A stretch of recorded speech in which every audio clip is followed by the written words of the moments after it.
Assalamualaikum warahmatullahi wabarakatuh. Perkenalkan, saya dari kelompok 4 yang beranggotakan saya sendiri Trio Hayu Setio, yang kedua Ibu Mentari, dan yang ketiga Ibu Santi. Pada kesempatan hari ini kita akan mempraktekkan yaitu tentang simbiosis. Di sini kita akan mempraktekkan tentang simbiosis parasitisme, simbiosis komensialisme, dan simbiosis mutualisme. Di sini adapun alat dan bahannya adalah yang pertama alat tulis, yang kedua lembar pengamatan, yang ketiga adalah lingkungan sekitar. Di sini kita mengambil di persawahan, jadi nanti kita akan mengamati simbiosis yang berada di sekitar persawahan ini nanti. Simbiosis parasitisme adalah hubungan antara dua makhluk hidup yang berbeda jenis, di mana salah satu pihak mendapatkan keuntungan disebut parasit, sementara pihak lainnya dirugikan adalah inang. Dalam hubungan ini, parasit biasanya hidup di dalam atau di atas tubuh inang untuk mendapatkan nutrisi atau tempat tinggal, yang lambat laun dapat menyebabkan inang menjadi sakit atau lemah. Di sini kami menemukan tumbuhan parasitisme, yaitu hubungan antara tumbuhan dengan tumbuhan. Di sini rumput menjadi parasit dan tanaman padi menjadi inangnya. Ini adalah contoh hewan parasitisme antara walang dengan tanaman padi.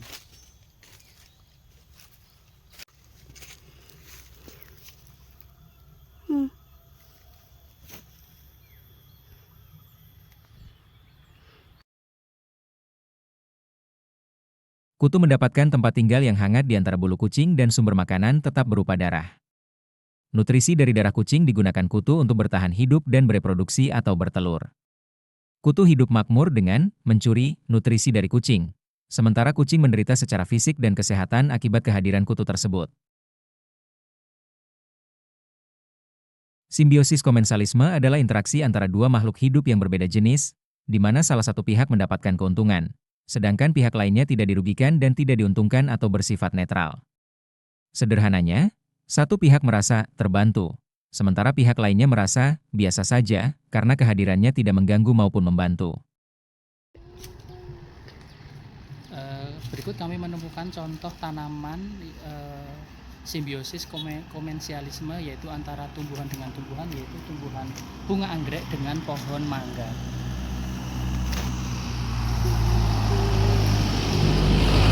Simbiosis komensalisme antara tumbuhan dan hewan adalah hubungan di mana satu pihak, yaitu tumbuhan atau hewan, mendapatkan keuntungan baik tempat tinggal atau perlindungan, sementara pihak lain tidak dirugikan maupun diuntungkan.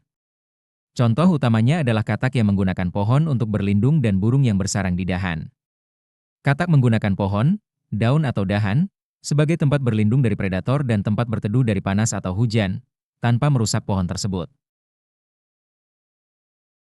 Dalam hubungan komensalisme pada burung kuntul dan hewan ternak herbivora, biasanya terjadi saat hewan ternak tengah memakan rumput-rumputan.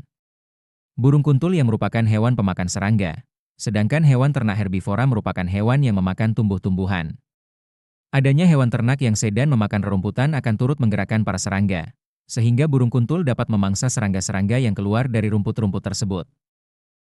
Simbiosis mutualisme adalah bentuk interaksi antara dua organisme yang berbeda spesies dan sama-sama mendapatkan keuntungan dari hasil interaksi tersebut. Hubungan simbiosis mutualisme dinilai sangat positif karena kedua belah pihak sama-sama diuntungkan. Selain itu, keduanya saling memberikan manfaat tanpa ada yang merasa dirugikan dalam hubungan simbiosis mutualisme tersebut.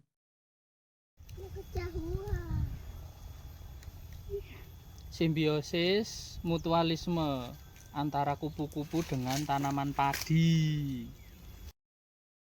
Interaksi antara kerbau dan burung jalak adalah hubungan yang saling menguntungkan bagi kedua belah pihak. Burung jalak mendapatkan keuntungan berupa makanan dengan memakan kutu-kutu yang menempel pada tubuh kerbau. Kerbau merasa diuntungkan karena tubuhnya menjadi bersih dan sehat setelah terbebas dari kutu yang mengganggunya. Hubungan ini merupakan kerjasama yang harmonis di alam, di mana burung jalak kenyang dan kerbau pun merasa nyaman.